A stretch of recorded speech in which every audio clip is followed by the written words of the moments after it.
Welcome back with a new video on acids and bases. Our day-to-day life, we have seen vinegar, lemon juice, spoiled milk. How do they taste? Sour. Why? Because of the presence of acids. Then we have seen the fizzy drinks. They contain carbon dioxide, again from the carbonic acids, and these are weak acids, and there are few more acids which are very strong, which we cannot eat, we cannot drink. Why? Because they are very dangerous for our bodies. They are corrosive also at times.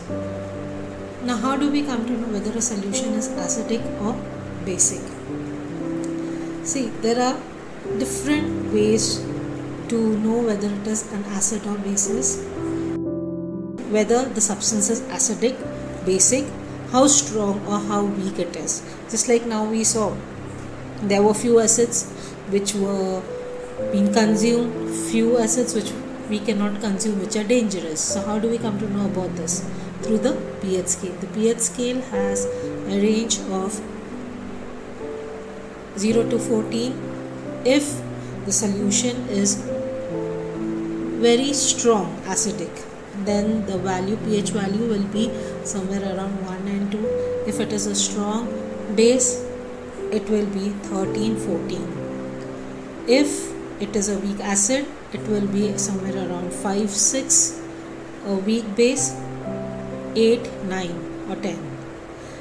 If it is neither an acid nor a base, then it is neutral. And an example, the best example of it is pure water that we drink. So since pure water neutralizes the H plus and the OH ions, therefore it is used as a universal solvent in all the activities. Now what happens is, the acids, they give out H plus ions, whereas bases, they give out OH negative ions. Those are the hydroxide ions. So all acids that dissolve in water to produce H plus ions. Therefore acids can easily dissolve in water, while the OH negative ions, they completely do. Some of the common indicators that we see in our laboratories: litmus paper, when acidic it turns red, purple when neutral, blue when alkali, methyl orange, red when acidic, orange when it is neutral, yellow when it is alkali, morpholine, colorless if acidic or neutral, blue if alkaline, phenolphthalein, colorless in acids and neutral solutions, and pink in alkali. Don't get confused between colorless and clear. Please don't write clear over here.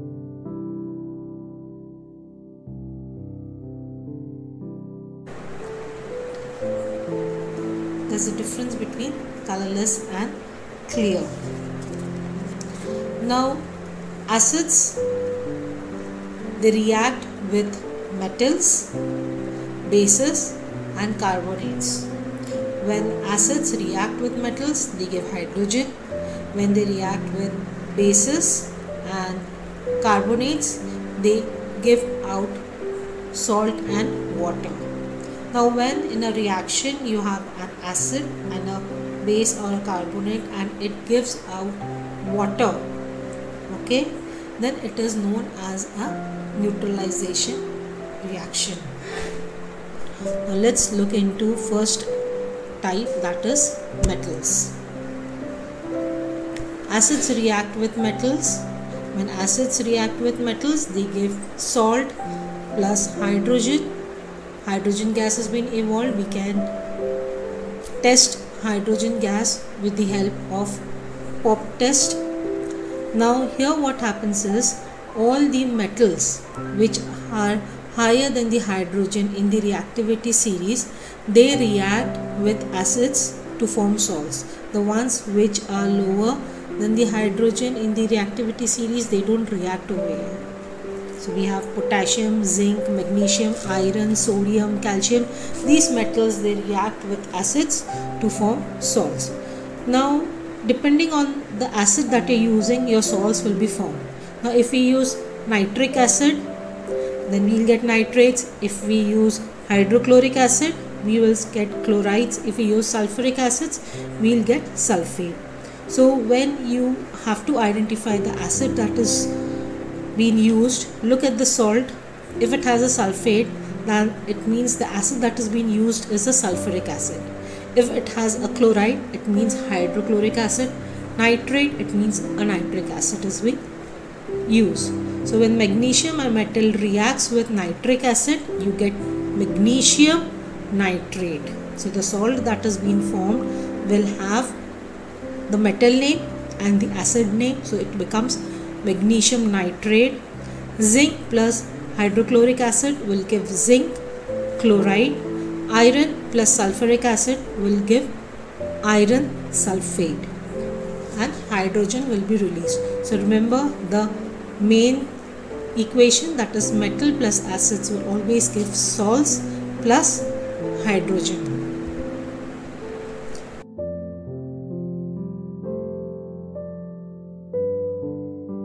Base reactions of acids with bases and alkalis.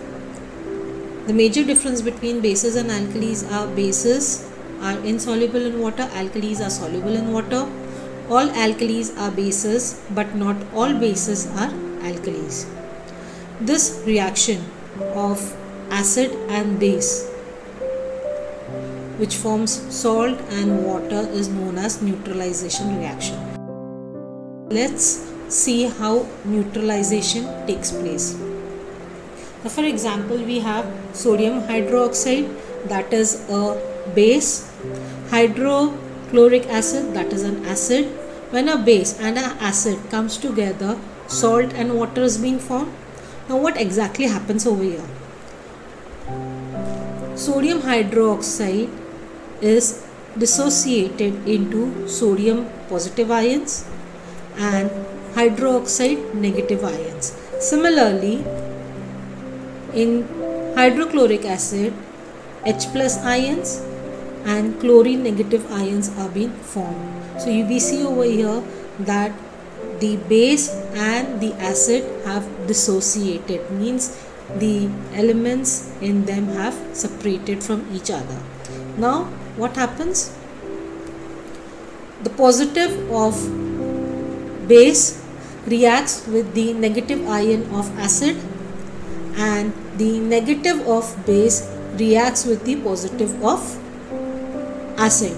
So we see sodium positive ion reacts with chlorine negative ion to form a NaCl, a salt, and hydroxide ion from base reacts with the H plus ions of the acids to form water. Okay, now metal oxides and metal hydroxides can act as base. Okay, so when metal oxide, for example magnesium oxide, reacts with nitric acid, magnesium nitrate and water is being formed.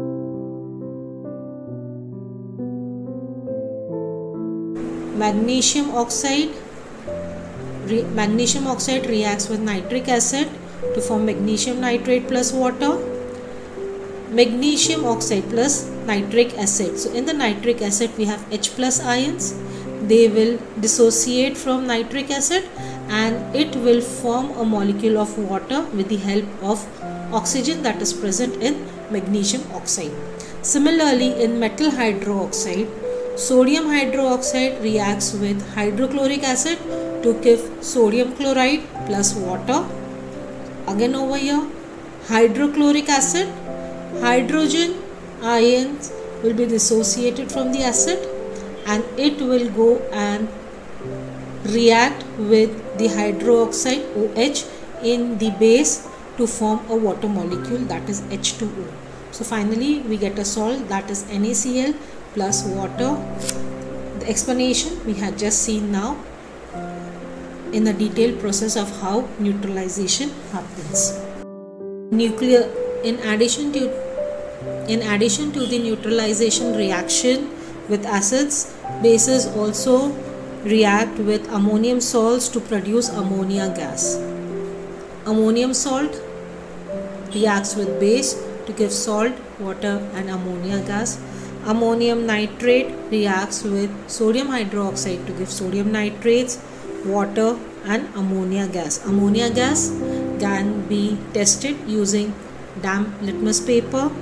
It turns red litmus paper into blue. Now remember one thing, whenever you're doing practicals where you have to test the gases and you're using litmus paper, see to it that you dampen it, because when you dampen it, the gas gets absorbed and it becomes easy to detect what kind of gas it is. Now, ammonium nitrate plus sodium hydroxide gives sodium nitrate plus water plus ammonia. In this reaction, ammonia is more volatile base than sodium hydroxide, due to which it can easily be displaced from its salts by sodium hydroxide. This reaction has been used to test any unknown substance for ammonium ions. If you have a base like calcium oxide or calcium hydroxide, we can also use it to prepare ammonia in the laboratory. The two solids happens in it. An acid is strong if the concentration of H plus ions is more, then it is a strong acid. When the H plus ion concentration is less, it is a weak acid. When the OH negative ions are more, it is a strong alkali. If the OH negative ions are less, then it is a weak alkali. Now when hydrochloric acid is dissolved in water, the H ion from chlorine is being dissociated, means it is being completely separated from chlorine. So what is happening over here? Chlorine is donating a H plus ion, and this H plus ion is being accepted by water to form H3O positive ion. So what we see, that HCl is a donor and H2O is an acceptor. So now we get a new definition of acids and bases. Hydrochloric acid, sulfuric acid, nitric acid, these are strong acids because they dissociate completely in water, whereas ethanoic acid is a weak acid because it dissociates into small fraction of hydrogen ions and ethanoate ions, due to which they are weak acids. Now when you want to compare two acids, you have to see to it that the concentrations are same. Only when the concentrations are same, then you can use the pH, the conductivity or the rate of a particular reaction to help to make a judgment that whether it is a strong or a weak acid.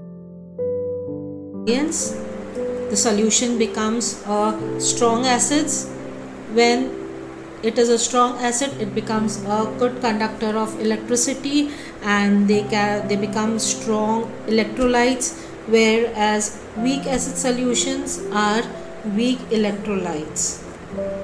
In weak acids or alkalis, the process of dissociation is reversible, that is, it can go in either directions. Once the weak acid or alkali is being dissolved in the solution, it reaches the equilibrium position. That's why we use a reversible arrows in these kind of equations. One area where we need to look into is the effect of concentration of strong acids and weak acids. For example, if you have a dilute solution of HCl and a concentrated solution of ethanoic acid, that means one is a dilute solution of strong acid and one is the concentrated solution of a weak acid. So which one will be more acidic? Obviously it's going to be the strong acid. Why? Because the dissociation of H plus ions will be more compared to that of the weak acid. So even if you have dilute solution of, say for example, hydrochloric acid and a concentrated solution of ethanoic acid, then the dilute HCl will be more acidic compared to that of ethanoic acid, because most of the hydrochloric molecules will be dissociated compared to that of the ethanoic acid. Oxides are compounds made from one or more atoms of oxygen combined with another element. Examples are carbon dioxide, carbon monoxide, aluminum oxide, calcium oxide, magnesium oxide. Oxides can be classified into non-metal oxides and metal oxides. When a non-metal reacts with oxygen, it forms acidic oxide.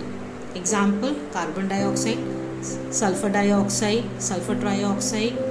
These are examples of acidic solution oxides, means now the solution has become acidic.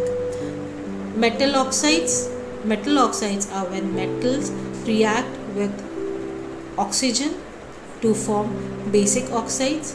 The solution formed over here are basic.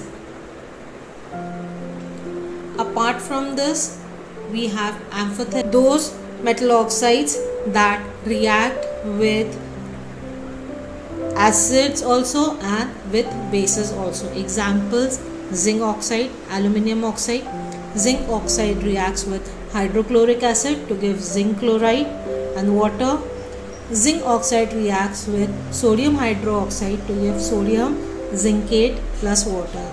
If you concentrate over here, if NaOH is being used, then the salt that is being formed is ATE at the end. So zinc oxide plus NaOH will give sodium zincate plus water. Again a water molecule is being given out. That means these processes are also neutralization processes. Zinc hydroxide and aluminum hydroxides are being used to identify the salts of these metals using sodium hydroxide. The last one, that is neutral oxides. Neutral oxides are those oxides that do not react with acids and bases. Let's have a recap of what we studied. Acids turn litmus and thymophthalene red. Aqueous solutions of acids contain an excess of hydrogen ions. An acid can be defined as a proton donor. Many non-metal oxides are acidic oxides. Acids can be described as strong or weak depending on whether they are totally or partially dissociated into ions in aqueous solutions. Alkalis turn litmus paper and thymophthalene blue and methyl orange yellow. Alkaline solutions contain excess of hydroxide ions. A base can be defined as a proton acceptor. Bases are the oxides and hydroxides of metals. Soluble bases are referred to as alkalis. Most metal oxides and hydroxides are basic. The relative acidity or alkalinity, hydrogen ion concentrated or pH of a solution can be assessed by using universal indicator. That means the concentration of H plus ions can be known using universal indicators. Acids and bases react together in a neutralization reaction to produce salt and water. Some metal oxides can react with both acids and alkalis, referred as amphiteric oxides. Acids react with bases, that is the neutralization reaction, with metals to produce hydrogen and with metal carbonates to produce carbon dioxide. Thank you.